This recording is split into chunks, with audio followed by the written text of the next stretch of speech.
Bupati Pindrang Haji Andi Irwan Hamid bersama Kapolres Pindrang AKBP Muhammad Arif Sugihartono dan Dim 1404 Letkol Infantri M. Wahyudi Amri, Kadis Pertanian Pindrang Calokerang dan Kasat Lantas Polres Pindrang AKP Darmawati menghadiri kegiatan panen raya hasil pertanian jenis padi yang menggunakan pupuk organik jenis eco farming di Desa Kaliang, Kecamatan Duampanua, Pindrang, Sulawesi Selatan. Saat memberikan sambutan, Bupati Pindrang Haji Andi Irwan Hamid sangat mengapresiasi apa yang dilakukan para kelompok tani di Desa Kaliang, Kecamatan Duampanua, Kabupaten Pindrang. Dengan menggunakan pupuk organik eco farming, hasil panen padi masyarakat di Desa Kaliang bisa meningkat. Setelah memberikan sambutannya di hadapan para petani, selanjutnya Bupati Pindrang didampingi Kapolres Pindrang dan Dim 1404 Pindrang, Kasat Lantas Polres Pindrang dan para Porkopimda melakukan kegiatan panen raya bersama para kelompok tani pengguna pupuk eco farming di Desa Kaliang, Kabupaten Pindrang, Rabu 3 Maret 2021.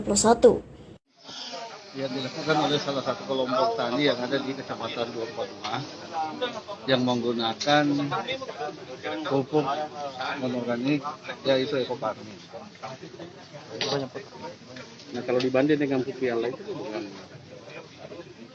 ya kalau menurut hasil wawancara saya dengan petani sebenarnya sama, cuma bagusnya ini minimalisir lagi penggunaan pupuk yang bersubsidi. Artinya apa? Kadang-kadang ada kelangkaan pupuk yang ada di wilayah kita. Nah, kalau sudah mulai menggunakan pupuk yang non-organik seperti ini kan sudah minimalisir kelangkaan yang ada. Seperti ini bagus dengan cuaca ekstrim sekarang. Ya kalau secara teknis mungkin petani bisa menggambarkan, tetapi tadi hasil wawancara saya dibanding dengan tahun panen yang kemarin yang menggunakan ini, ya hasil produksinya bagus.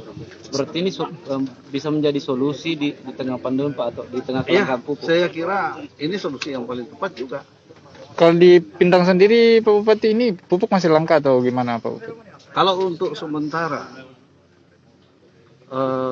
kebutuhan pupuk yang subsidi, soalnya kalau kita bicara kuota itu tidak pernah terpenuhi.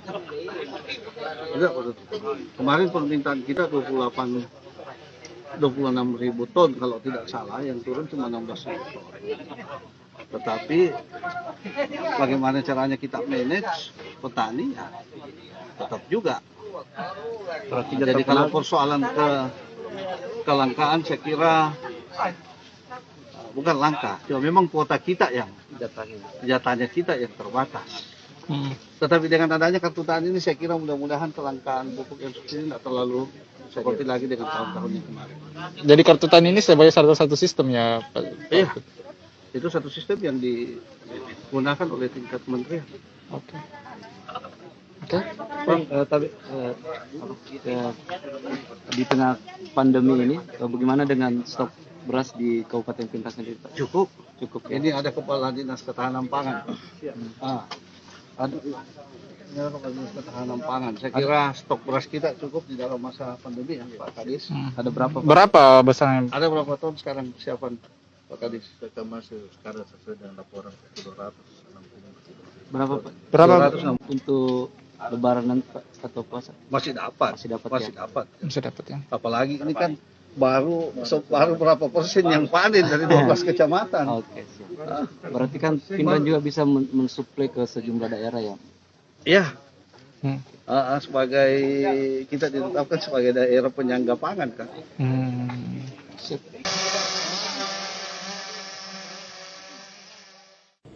Usai melaksanakan kegiatan panen raya bersama para kelompok tani pengguna pupuk organik eco farming, Bupati Pindrang melanjutkan kegiatan dengan mengunjungi lokasi penggilingan hasil panen di pabrik penggilingan padi dan uji coba beras hasil panen padi menggunakan pupuk eco farming. Salam sinergi. Hari ini tepatnya hari Rabu, kita berada di Desa Cacabala, TK Bata Pindrang untuk melakukan panen perdana yang sudah menggunakan pupuk organik super aktif eco farming dari PT BES Bandung. Alhamdulillah, puji syukur kehadirat Allah Subhanahu wa taala, berkat menggunakan eco farming, sawah milik Bapak Haji Abdullah ini duluan panen dari tetangga sebelahnya, Bapak Ibu.